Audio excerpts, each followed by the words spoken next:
Kaore te wā mōna te whakatā, ahakoa te tikanga me whakatā I te wā e whāngai ana te whaia I ana pepi. I used to breastfeed when they were born, but I thought I'd start bottle feeding because they were empty, like they're draining me out, especially feeding the both of them.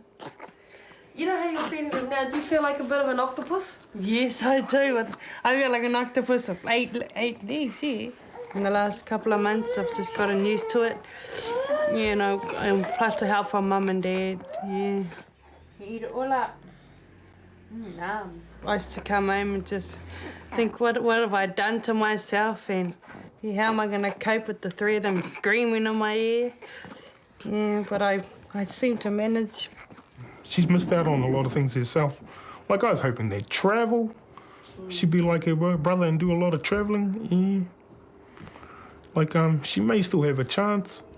Yeah. Kia taia e Naz te whakarite mahere rautaki kia whai oranga ia. Me whakaoti tana mahi ako, kia taia ia te whai mahi hei whāngai ana tamariki, me whai tona ake whare, me whakapakari I tona tinana.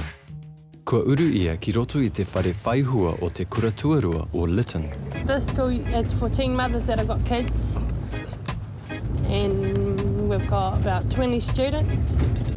In one classroom, we have a childcare next to our class, which is about 30 kids. Like it's the same as mainstream, but we've got kids around us. Te kaumawha ngā mātua taiuhi e piri atu ana ki ngā kura tuarua huri nui I Aotearoa.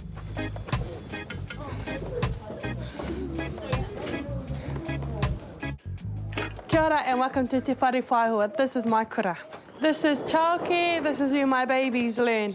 This is my favourite room, this is where we make our breakfasts and our lunches. And in here is our whare moe, where our babies sleep. This is our classroom, this is where I'm carrying on my education to achieve my goals.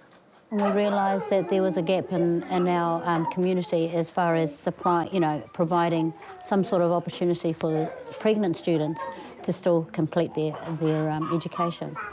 And so that's what started the whole inception of Te Whare Whaihua. And we realised that in order to get the girls in here in the first place, it needed to be in an environment that was non-threatening, that was a place that really affed them and a place that they did feel comfortable, because then we were hopeful that the learning would happen if we could provide them with such a facility. And so we do put a lot of emphasis on whānau, and obviously I think that really transmits itself to a lot of the students, because they feel really comfortable in this facility. Ko Diamond, rawa ko Sapphire, tēnā. Ko Nazreen, rawa ko Marama o ku mātua. Kia ora. Kia ora Diamond, rawa ko Sapphire, ngā puti a tāua. I like this place because it's a good environment for my kids, a lot of aroha and loving and a lot of learning environment for them. Each girl sets a goal or goals, what they want to do, where they want to go career-wise, and then we figure out a way to get there for them, really. What are you up to? I'm just doing a bit of English and tourism at the moment. With your babies? Yeah. Where would you be able to go if it wasn't for this kura? Nowhere, yeah. So what's the future of your course, Naz?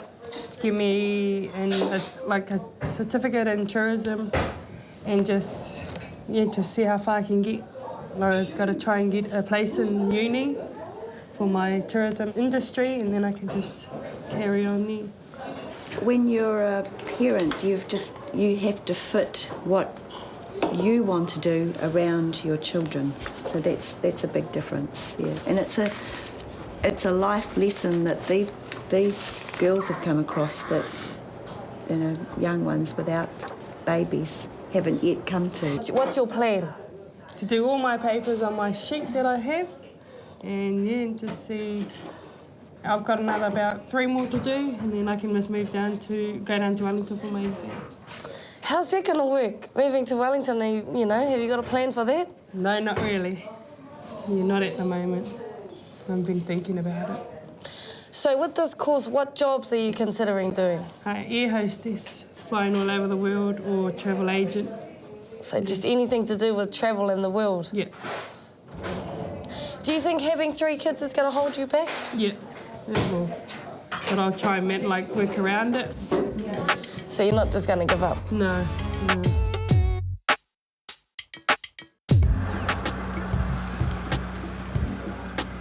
Ko tētahi mea nui mō Naz, kei te kaha hia tonu kia whai I tōna ake kāinga. I was all for her going out there and seeing what it's like, what a mother does with their kids on her own. Bills and everything, I wanted her to go to the works. I think I was a bit more worried. Yeah. How she was going to manage on her own. Then again, the eardrums got a bit of a rest. Hey, Chrissy, Hey, welcome to my whare. I haven't quite settled in yet, but come on in. This is going to be the twins' room. Awesome. Yeah, I got all their gears. I got big plans for my house, so... I can see you've already been decorating their room. Yeah. Really excited because we're back at Mum and Dad's. We're sharing.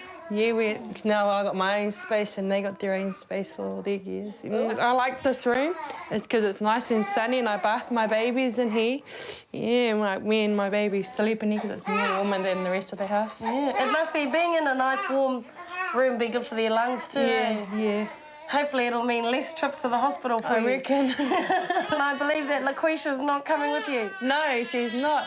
Dad's stolen her, so I'm not allowed to take her. Not allowed to take her anywhere.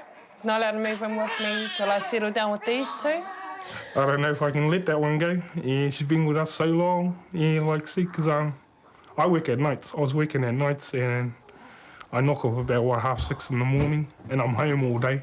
So we're there together all day, every day. So our bond just built and got stronger. Yeah. Do you miss living with your parents? Yeah, just the company and when you want to have people to talk to. Yeah. And of course, help with the babies. Yeah. I mean, but the auntie's still helping. Yep. Have you stolen her, have you? Yeah. He nui ngā mea hei ako mō Naz me he mea ka hia I tōna ake whare. Pērā I te whakahaere pūtea. She got her pay on Wednesday and Friday come, she was broke. Then she was around here. Have you got $10? What? She's got to learn to sort of budget her money out. Yeah, she hasn't. Yeah, it's the first time she's actually been out on her own and had her money. So, Naz, before your babies, was grocery shopping something that you used to bother about? No, not really. I didn't have to worry about anything to buy because I never had a house to buy for. What were the priorities in your life? Just munchies. Like all this yummy stuff now. How much a week would you say you spent on drinking? Be about $40. Yeah, I used to drink quite a lot every day. And Chris, this is where I spend all my money now. I've got to buy 2 tins of powdered milk a week, but man, it's dear. I bet you can't wait till they're on cow's milk. Oh, heck, it saved me a lot of money. Hei tāngā tohu o te tari haora, kaore e pai ana kia whāngaihia te meraka kau ki ngā pepe ki raro I te kotahi tau te pakeke. My babies are more important to me now than myself. Hei awhina I te whiringa o tētai rongoa tika mō tō pepe, pātaihia tō kaiwhakawhānau, te nehi tamariki o rā rānei. Nappies are an expensive business by the looks too, Naz. Yes, they are. I can spend about $30 on nappies. A week? Yep. Is that for all your babies? Yep, that's all, the whole 3 of them. So $120 a month? Yep. On nappies? Yep. I put myself on a budget for whatever I need to buy. Yeah, and but all my babies' stuff are the dearest. Ka hoki mai, he kaupapa ohorere hei whakaiti hia I ngā raru pūtea a Naz.